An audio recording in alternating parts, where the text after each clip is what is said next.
Hello, hello, everybody. Welcome to Nourishing Movement, Strength Your Way with Your Body Weight. My name is Susan McCulley, and I am here to give you some ideas for ways that you can do strength training using your body weight. And what I'm going to show you is the beginning part of what I did over the past couple of years, a gradual, progressive, consistent strength training program. Here's the thing. I am not here to tell you how to do this. What I'm here to do is to invite you to introduce or expand how you use strength training in your life, in your day, in a way that accommodates where you are, what your body needs, what you've been doing before, for example, and how to do it in a consistent way that allows you to retain as much range of motion, mobility, stability, and power in your body. No matter how old you are, no matter how couch potato-y you have been up until this moment, this is a great place to start. What I'm about to show you are moves that I did for months. No equipment, just my body and sort of household furniture and that kind of thing. And so this is a way to introduce your body to the experience of strength without needing a whole bunch of stuff. And we'll get to that. We'll take this progression through the next couple of weeks. But here's a great place to start. Here are the plus sides of body weight exercises. As I mentioned, no equipment. You don't have to buy anything, just your body and whatever you find around your house. And that is a great aspect to doing these kinds of movements that I'm about to show you.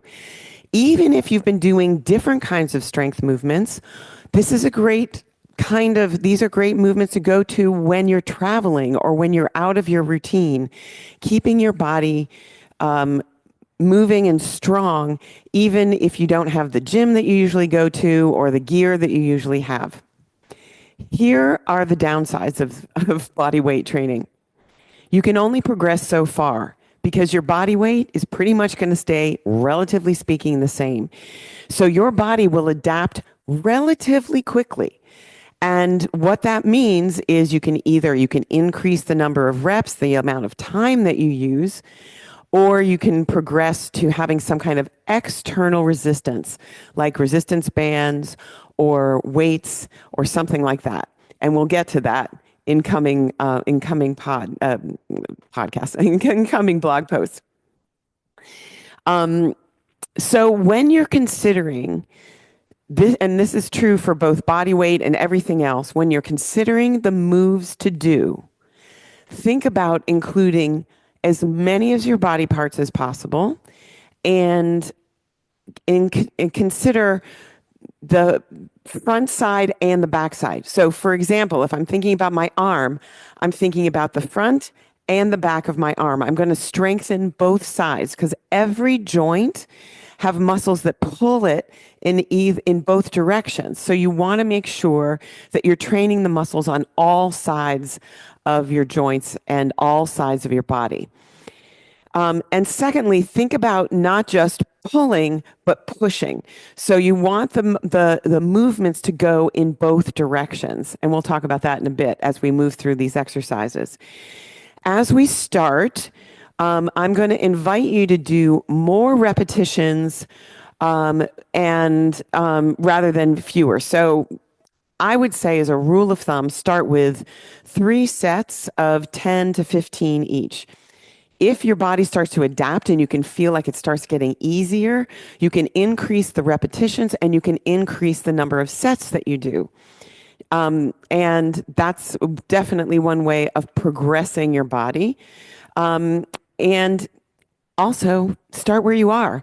If doing a set of, 5 repetitions 3 times is what your body needs right at the beginning or right now, given where you are, start there and just build from where you are. That's the whole key. So always remember to do what you can do without overdoing, right? So we want to not be straining or getting ourselves so sore or overdoing so that we might even have an injury or something that's going to stop us from moving. Super gradual, super consistent is the way to go. Okay, so that's my introduction. Let's just get to some movement, and I'll talk you through how I did this, and you can play with it for yourself. All right. All right, friends. So let's start with legs and hips. So what I did when I was beginning my strength training was to do a whole bunch of exercises pretty much every day or every other day because I was doing fairly light resistance and fairly high repetitions. That is what worked for my body. I recommend doing it at least a couple of times a week, each body part at least a couple of times a week. These days, what I do is I break all of these body parts down and just do a short set, just a couple of exercises every day. So let's start with legs and hips. So one of the best exercises there is a squat. This is something that we do all the time, just like this. We come down and up. How many times during the day are you sitting and standing up? And the key here is playing around with how can I do this that's progressively challenging my body. Yeah? So here you'll notice that I'm just touching my butt to the chair and coming back up. Now, if you are really at the beginning, you can let yourself come all the way down to a seat. You can even use your hands to help you come up. And as you can, just use your legs and just kiss down.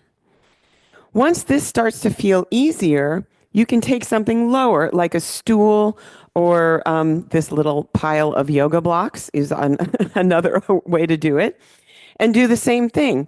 Here, we're playing with a greater range of motion. Where is it? There it is. Okay. And feel that same sensation, but you're taking your body lower. Yeah? So feel that. Again, playing around, starting with maybe 10 repetitions, 3 times, 3 sets. Yeah. As that becomes easier, you can do either no cue at all. You can just come up and down what we might call an air squat, or what is sometimes so elegantly called the ass to grass squat, which is full range of motion down and up. This is hugely helpful for getting yourself up and down off the floor and lets your body move in its full range of motion. Squatting, I can't recommend it highly enough. And it is what they sometimes call a compound movement, which means it's moving more than one system of joints and really challenging your whole body. It also really gets your heart rate going. So the next thing that I want to suggest is working the back chain of your body. So there's a couple of ways that we can do this. I'm going to set this aside. One way is what looks like what they call the movement is called a deadlift. A deadlift is using the back chain or the posterior chain of muscles on your body with knees that are softly bent and arms just down by your side. You could imagine that you're holding a barbell and you're going to pivot at your hips, come down, and lift up. So I like to go down slowly and come back up a little faster. Now, different schools of thought Play around with the amount of bend in your knee. Some people like to do it with knees completely straight. That doesn't work for everybody. But the key here is keeping my chest up and fold and lift. So this is great, not just the back of your legs, but it's really firing up the whole backside of your body. Yeah. One more thing that we can do for our body weight is doing a bridge pose. Again, really targeting the back side of the body. So heels are down and toes are up. I'm lying my whole back down onto the mat and lifting my hips up and giving a squeeze at the top and then slowly coming down. So again, different schools of thought here. Some people feel like it is better, even less contraindicated on the spine to just move your spine as a whole piece and come down. You can also, if it feels good to you, play with peeling off tailbone, ribs, and then upper back. And then do it the opposite of way. Upper back, ribs, waist, tailbone. That's going to use your core muscles a little differently, but it's still really working the back of your legs. So I had an injury last year, and one of the things that it turned out that even though I move all the time, walk all the time, teach classes, all the time, my butt muscles were weak. And that was really what caused the injury. And so this is a move that I've been doing a lot in variations. Now, if this becomes too easy, you can always do one leg, lifting up and coming down and seeing if you can keep your hips square as you do this. Yeah. Cool. Yeah. And another way of doing it is just having your leg go straight up in the air and down. So that works your legs and your hips. Feel good? All right. Cool. So let's move on. All right, friends. The next piece that we're going to do after we close the shades is to work the chest and the back. So chest and the back. So you notice that as we are working through the body, we started with the lower body. Now we're in the upper body. And for working chest and back, using your body weight, one of the best movements to do is a push-up or a press-up. Now, for many of us, I'll say, many of us, this is very difficult to start on the floor, the classic sort of army push-up. So one way to do it, to begin, is taking your hands just about shoulder width, maybe a little bit wider, and use the wall, pushing away. So this is a great place to start. Once you have your body starts to acclimate to that, once you can do several sets of that with relative ease, then you can do something like a countertop or a table, something that's a little bit lower, taking your body out, down and up. So notice that I'm not pooching my butt up and I'm not dropping my belly down. Slowly, you can then adjust your body to a lower and lower position. Maybe you take it onto a coffee table. Maybe you play with a push-up on your knees on the floor. This is a super gradual way of building strength through your chest and through your back. I definitely recommend taking it slowly. never compromising form and like the length in your body for the number of times that you do it. So notice that that movement is a push movement. We want to also have a pull movement. And there's a couple of ways that we can do this using the body weight. One way is to have something like a railing. Sit yourself a little bit away from your railing. Take your hands and pull your body toward the railing. So the closer your feet are to the railing, the more challenging it is. Yeah. And so feeling that it's the same muscles that you're turning on when you're pushing, but you're doing it in the other way around. And your back is getting a little more work when you're doing a pulling movement.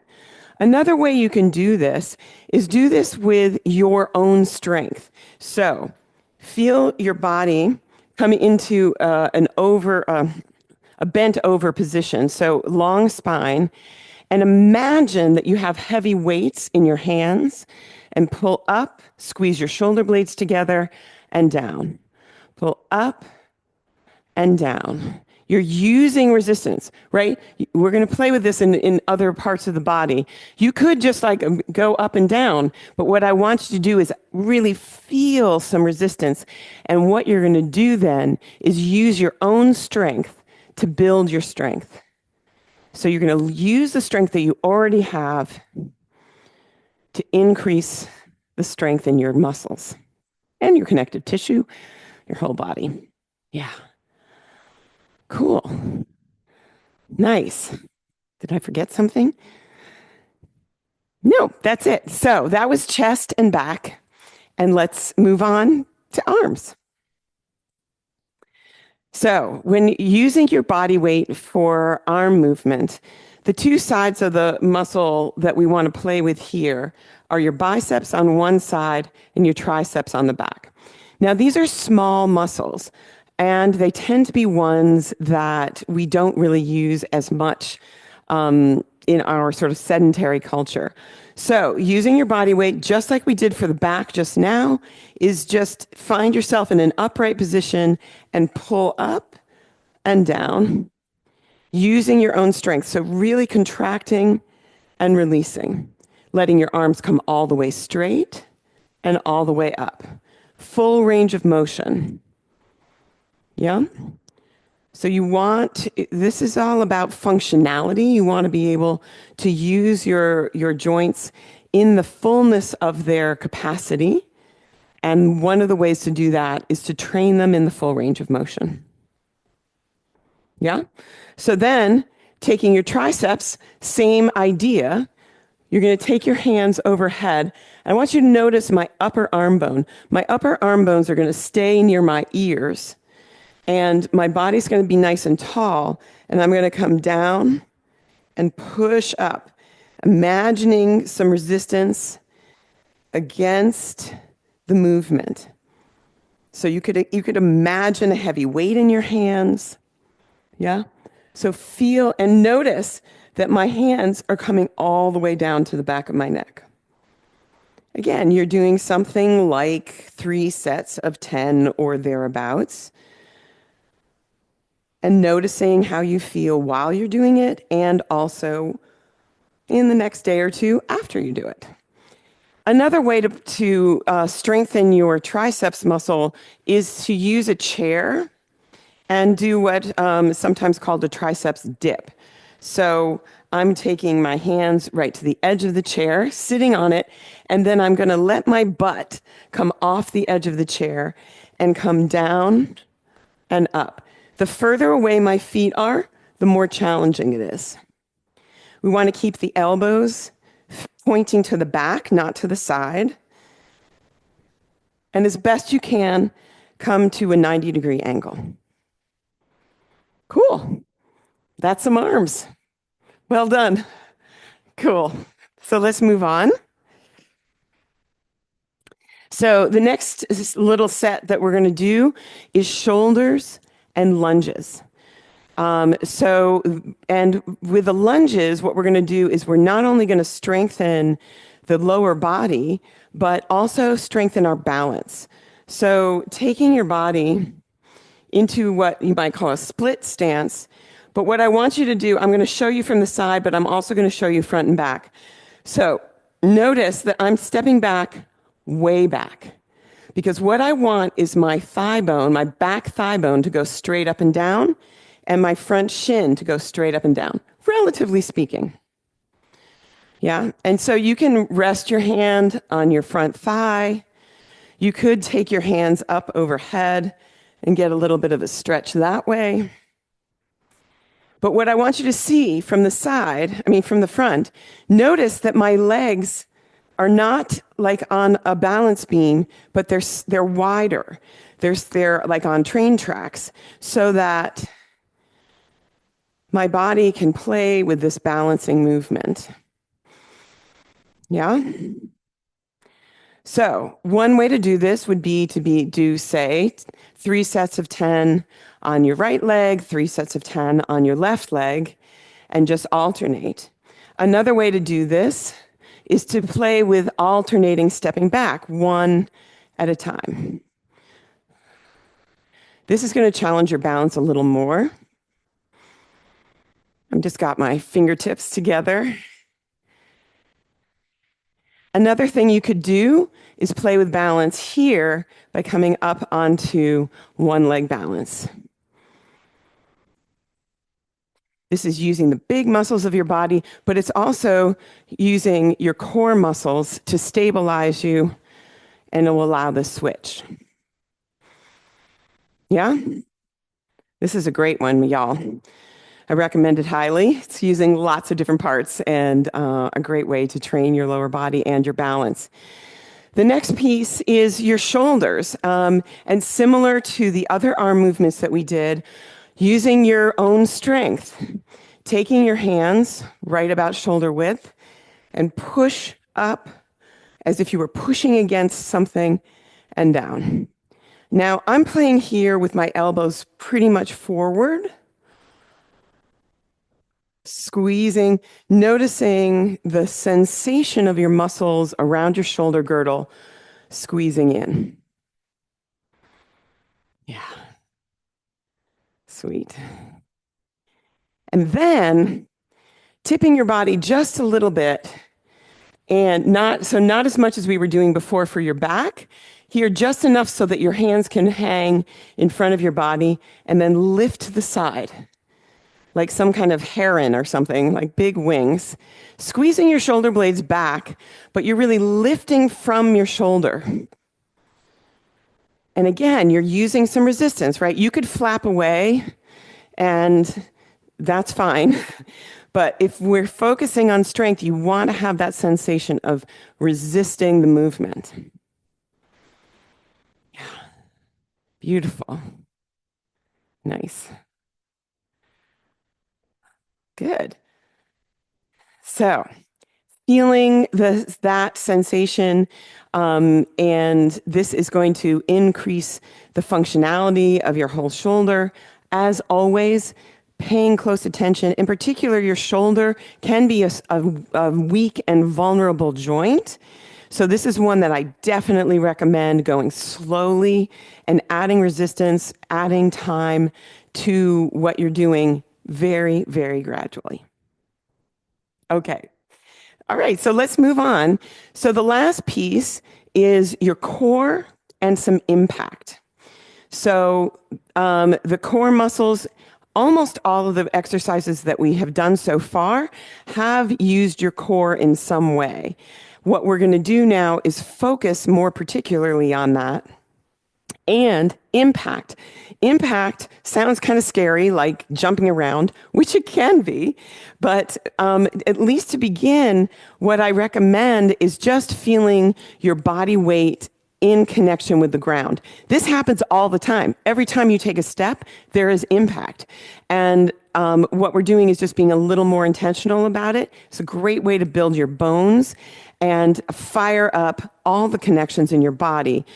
So the best way to start is just to lift and drop your heels.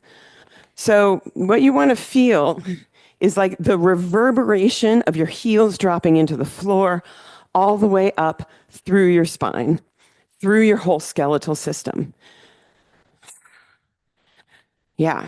So just feeling your weight and allowing that to happen. Now, if you're somebody who wears a step tracker, just walking, say between 5 and 10,000 steps a day, is going to give you a similar benefit. But say you're waiting in an airport or you're someplace where walking isn't so easy. This is a great way of giving your body that same kind of stimulation. So, moving on to the core, one of the best movements for your core is a plank position. Now, a plank position in its full expression is with your hands right under your shoulders, your toes tucked under, and your body long. So you notice that I'm tucking my chin so the back of my neck is long. This is great, and it may not be accessible to everybody. So one variation on this is to drop your knees so that you are a shorter lever. Another thing you can do is the same thing we did with the push-up movement, which you could do, say, on a railing or on a countertop or something like that. If that starts to become too easy, or if you just want to go to work your body a little faster, right? You can hold a plank position for a couple of minutes and get a lot of benefit out of it. Or you can do something like this. You can drop your knees to the floor, alternating your knees. You could lift your heel up. You could tap your shoulder. These are all variations to increase, like to gradually progress your body's strength. Yeah, you could also bring your knee up to the side. So lots of ways of taking this simple movement of plank and progressing it to allow your body not to adapt too much, right? So if you find that you can do hold the plank for 2 minutes and it's not that difficult anymore, ask yourself, how could I progress this movement? One of the other things that we want to focus on is a rotational movement. So when we're doing our life movements, there is often these kinds of movements where you're reaching for something, you're lifting something, and you want to be able to have that rotation. So one of the best ways of doing that is what they call a V-sit. So you can take your body onto your sits bones. So just those two bony bones at the base of your pelvis. And the first progression is to let yourself keep your feet, either your toes or your heels, on the floor. Let your spine come long and at an angle. So the V that it's named after is here, this V movement here. And then take your hands together and just rotate. As best you can. Can you get your elbows to the floor without compromising the length in your spine? If that starts to get too easy, you can always lift one leg or lift two legs. So playing around with this kind of rotational core exercise. Another variation that is really important is to play with strengthening the sides of your body. So a side plank is one of the best ways of doing this. You can do it on your hand or on your forearm. So a side plank with your feet, I'm staggering my feet, and I've got my hand right underneath my shoulder and reaching up. If that's too much, knees also work, but notice we don't want this to hang down. Your hips, we're going to stay up and long. Good. And here is another way of adding some rotation. So either on your feet or on your knees, threading your arm underneath and through up. Good. Of course, we can do both sides. But remembering that the core muscles are not just the ones in the front. Your core muscles go all the way around your body. And so we want to pay attention to the full circumference of the body, not just the front. And then, with that in mind, another important thing to consider is your back body, especially your lower back. So I like to do super person. So again, lots of variations. So you can take your arms out to the down by your sides, out to the straight out to the side like a T, or overhead, or behind your head. But what you want to do is feel some kind of lift. So my chin is tucked so the back of my neck is long. My hands can come up or stay on the floor. My feet can stay on the floor or come up. But really waking up the whole back body, up and down. Again, a great place to start is roughly 3 sets of 10 repetitions. And then adding as your body's ready. A little more challenging is to have your hands overhead or to the side. Yeah. All right. So that's it. That is some ideas for ways of using your body weight to create strength no matter where you are, no matter what equipment you have or do not have. And of course, this is not an exhaustive list. There are lots of ways you can do this, but come back to thinking about working all parts of your body, all joints, thinking about front side, back side of all body parts, and thinking about both push and pull movements. How can I incorporate all of those? All right, friends. We'll come back next week and do resistance bands. But for now, I hope this gives you something to play with. As always, if you have any questions, if you have any comments, and you have any ideas, anything that you're wondering about, I hope you'll let me know. Just hit reply, and I would, or in the comments below the blog post, or hit reply if you're getting this in an email. And I look forward to getting strong together.